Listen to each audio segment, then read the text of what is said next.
আগতে কোৱাৰ দৰে অক্টোবৰত 22,000 ওলাব, 1 লাখটো পাৰ হৈ যাব। এতিয়া 1,10,000লৈকে গতি কৰিব।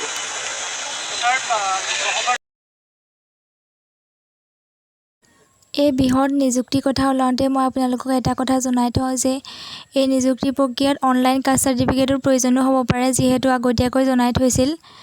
গতিকে আপোনালোকে সময় থাকোঁতে সেইখনো ডিজিটেল কৰি ল'ব। যিসকলৰ আগৰ পুৰণা কাষ্টখন আছিল সেইখন ডিজিটেল কৰি ল'ব। 10-15 দিনৰ ভিতৰতে আহি যাব।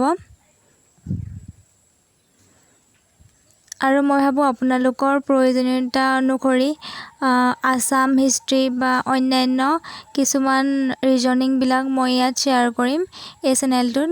গতিকে আপোনালোকে ছাবস্ক্ৰাইব কৰি ৰাখিব। ধন্যবাদ। আগতে কোৱাৰ দৰে অক্টোবৰত 22,000 ওলাব, 1 লাখটো পাৰ হৈ যাব। এতিয়া 1,10,000লৈকে গতি কৰিব।